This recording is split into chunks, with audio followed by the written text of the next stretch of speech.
Hello friends, இன்றைக்கி வந்து பார்த்தீங்கன்னா சிஎஸ்கே டீமோட டே 2 ஸ்ட்ராட்டஜி என்னவா இருக்குங்கிறதான் பார்க்க போகிறோம் ஃப்ரெண்ட்ஸ். டே 1ல் பார்த்தீங்கன்னா மார்க்யூஸ் செட்டில் எந்த பிளேயருக்கும் போகாமல் அஸ்வினை பைபேக் பண்ணிட்டாங்க கைஸ்.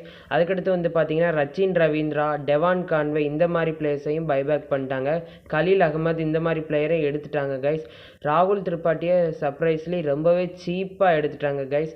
ராகுல் திரிபாட்டி ரொம்பவே சூட் ஆவார் கண்டிப்பாக சிஎஸ்கேக்கு. அதுக்கடுத்து பார்த்தீங்கன்னா ருத்து அண்ட் டெவான் கான்வேயோட பார்ட்னர்ஷிப் கண்டிப்பாக நம்ம மறுபடியும் பார்க்க போகிறோம். ரச்சின் ரவீந்திராவையும் சீப்பான ப்ரைஸ்க்கு எடுத்துட்டாங்க கைஸ். இவங்க வந்து டே 2ல் என்ன பண்ணுவாங்க பார்த்தீங்கன்னா சாம் கரன், ரொமாரியோ ஷெபர்ட், ஷர்ஃபேன் ரோதர்ஃபோர்ட் இந்த மாதிரி பிளேயர்ஸ்க்கு டார்கெட் பண்ணுவாங்க கைஸ் பார்த்தீங்கன்னா முஸ்தபிசூர் ரஹ்மான், நாண்ட்ரே பர்கர் இந்த மாதிரி பிளேயர்ஸையும் எடுக்க வாய்ப்பு இருக்குது கைஸ். ஏன்னு பார்த்தீங்கன்னா அவங்களுக்கு கண்டிப்பாக பத்திரனாக்கு வந்து பேக்கப் எடுக்கணும். அதுக்கடுத்து ருத்து அண்ட் கான்வே காம்போ வந்து மறுபடியும் வந்துருச்சு கைஸ். அதுக்கடுத்து பார்த்தீங்கன்னா மும்பை இந்தியன்ஸ் டீமை பற்றி பார்க்க போகிறோம். டே 1ல் வந்து பார்த்தீங்கன்னா அவங்க வந்து ரொம்பவே குவாய்ட்டாக தான் இருந்தாங்க. ஆனால் ட்ரெண்ட் போல்ட்டை எடுத்து பைபேக் பண்ணிட்டாங்க guys. Trent Boult and Bumrah combination is back guys. அதுக்கடுத்து பார்த்தீங்கன்னா அவங்க மும்பை வந்து வாஷிங்டன் சுந்தர் மாதிரி ஒரு ஆல்ரவுண்டருக்கு போவாங்க, இல்லைனா குர்னால் பாண்டியாவை எடுப்பாங்க கைஸ். அதுக்கடுத்து பார்த்தீங்கன்னா ஷர்ஃபேன் ரோதர்ஃபோர்ட், ரொமாரியோ ஷெப்பர்ட், டிம் டேவிட் இந்த மாதிரி பிளேயர்ஸ் எடுத்து அவங்க ஃபினிஷிங் டிபார்ட்மெண்ட்டை ஸ்ட்ராங் பண்ணுவாங்க ஃப்ரெண்ட்ஸ். அதுக்கடுத்து வந்து பார்த்தீங்கன்னா அவங்களுக்கு வந்து கண்டிப்பாக ட்ரெண்ட் போல்ட்டுக்கு பேக்கப் தேவை. இவங்களும்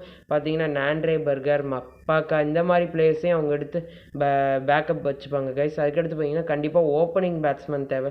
maybe Josh English, Rickelton, Bairstow இந்த மாதிரி பிளேயர்ஸ்க்கும் அவங்க வந்து பைபேக் பண்ணுவாங்க. ஏன்னா பேர்ஸ்டோ வந்து பார்த்தீங்கன்னா ஃபர்ஸ்ட் செட்டில் அன்சோல்ட் ஆகிட்டார் கைஸ். டே 2ல் பிக் பண்ண வாய்ப்பு இருக்குது கைஸ். இல்லைனா பென் டக்கெட் மாதிரி ஒரு பிளேயருக்கு போவாங்க கைஸ். இவ்வளோ தான் ஃப்ரெண்ட்ஸ். நான் வந்து நாளைக்கு வந்து பார்த்திங்கன்னா எல்லா டீமோட ஃபுல் ஸ்குவாட் வந்துடும்.